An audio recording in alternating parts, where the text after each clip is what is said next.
word that we all love. But then there is touring on a motorcycle, something that is irresistible for me, a few people I know, and quite a few of you as well. Now, in the past, I've ridden my 390 Duke and a couple of other bikes, but those have mostly been to Goa. And I was craving for a change. And when an opportunity came for me to ride all the way to Rann of Kutch, I jumped on it. However, there was one problem. I was yet to figure out what bike I would ride. Luckily, the Harley-Davidson X440 had just come to us around the same time, and there I was, sorted for my entire ride with this very motorcycle.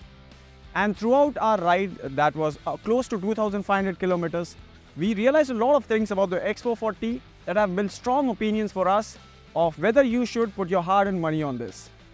So should you? Well, let's find out.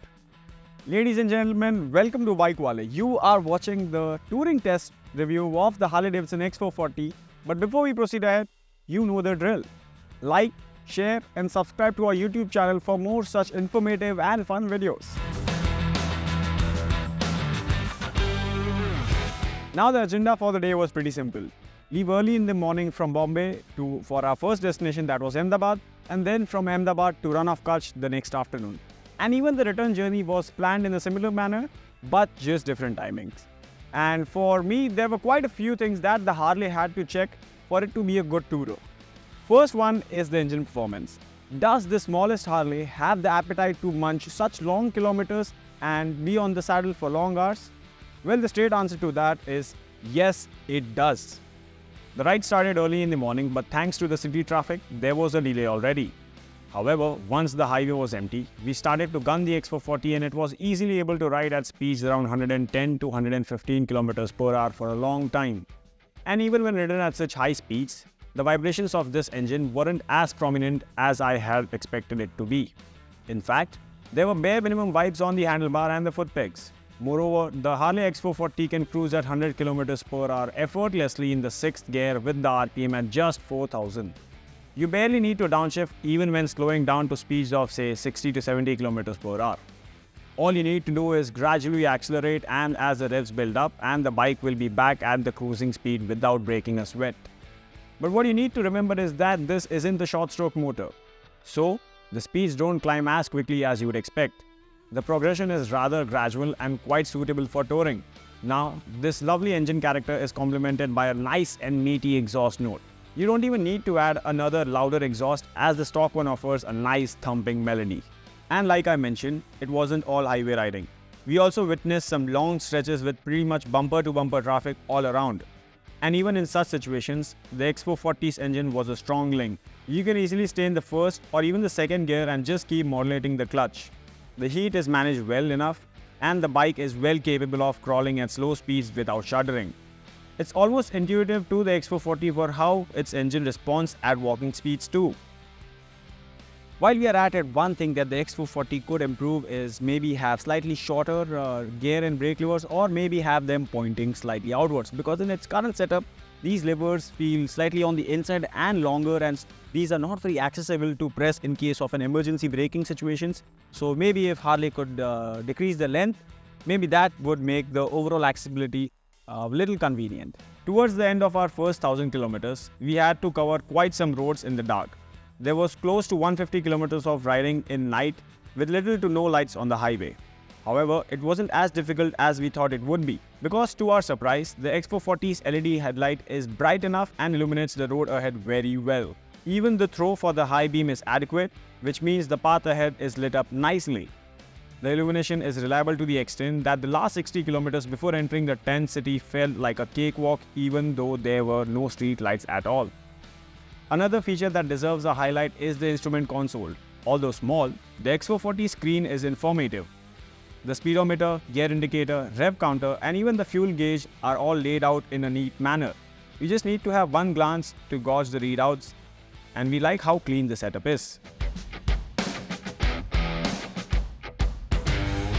Apart from having good power, another aspect that a rider would usually look out for when doing such a long ride is the overall comfort and the rider triangle of a bike. And it's important for a bike to have a good suspension setup, a well-cushioned seat, and a comfortable rider triangle. And in the X440's case, it has a very well-cushioned seat, a sort of comfortable and commanding rider position, and an oh so lovely suspension setup that we'll talk about in the later section. But elaborating on the X440's ergonomics, you sit kind of upright on this bike, but it isn't taxing or cramped in any manner. The handlebar is wide enough and the foot pegs are pretty much neutrally set. Even the seat cushioning is dense enough and you can move around if needed. But what we found a little uncomfortable is to stand up on the pegs. This is something a lot of riders would prefer to give their bottom some much needed rest. However, in the Harley's case, it's slightly difficult to grab the tank while standing on the foot pegs. As you can see here, for my luggage setup, I'm using the Rann Navigator tailbag. Now this is a 50-liter tailbag and has pretty much all my luggage. But I have to mount it in a manner that it leaves me enough space for sitting and moving around if needed.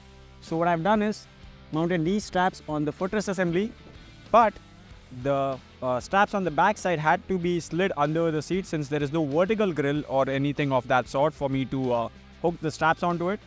But this could vary as per your luggage setup. If you have different sort of saddlebags, you can maybe mount them on the sides and that would be slightly easier. Now you can see that I'm also using a Carbonado magnetic tank bag, but what I would recommend you to use is something that can be strapped on rather than a magnetic one, because the X440 gets a metal fuel tank and you can easily strap on the magnets here. These will hold the tank pretty well, but the aftermath of that is there would be scratches on your tank like we have on ours. Now before we dive into the handling part of the X440, let me remind you that this bike weighs close to 190 kg, which isn't light by any standards.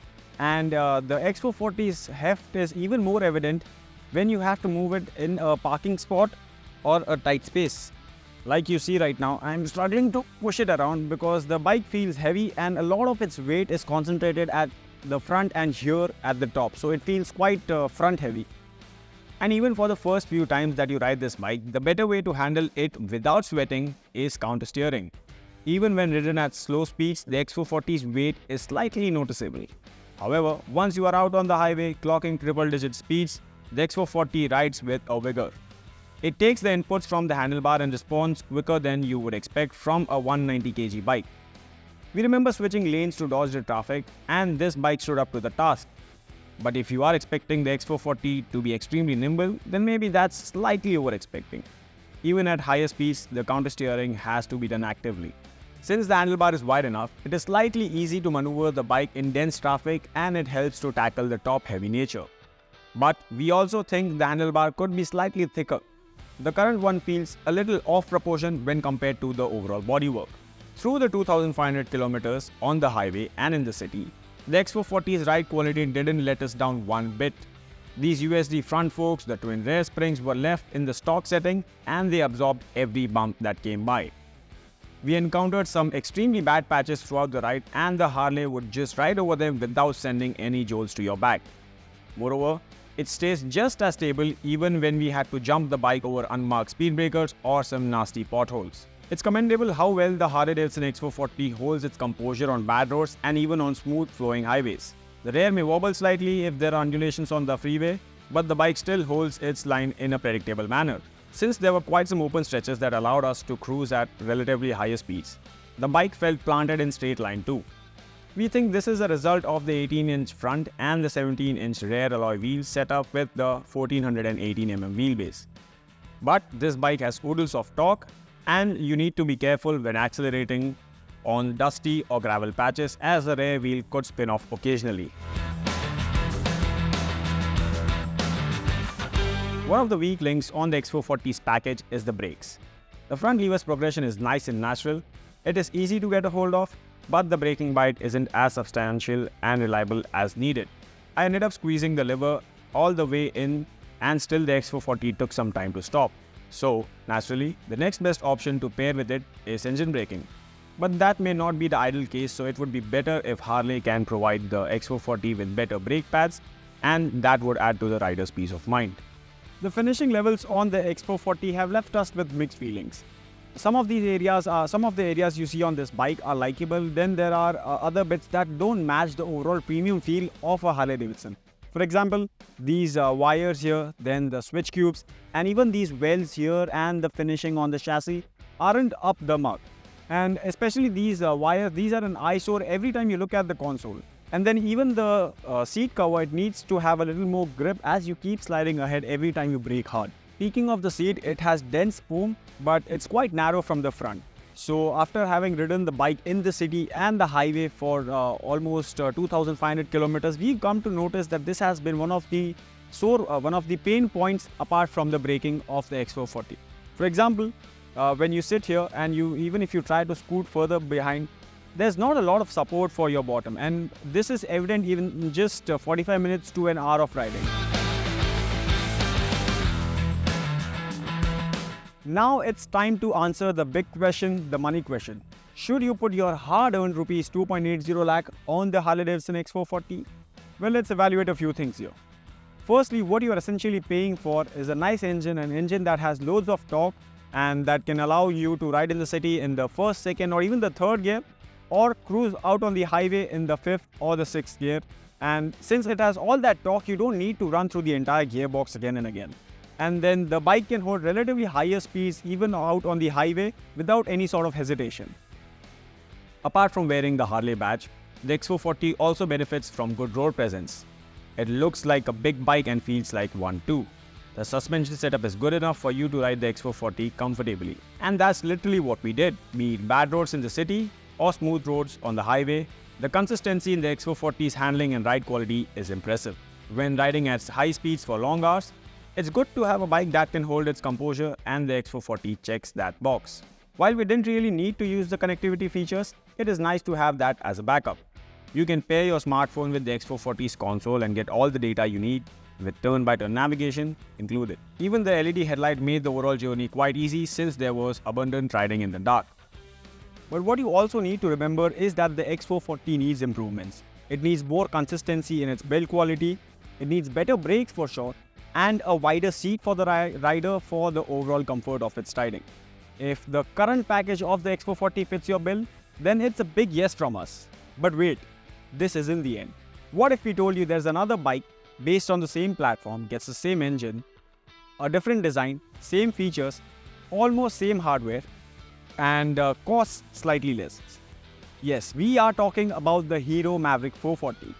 So would you like to see another touring test but on the Hero Maverick 440? Let us know in the comments below.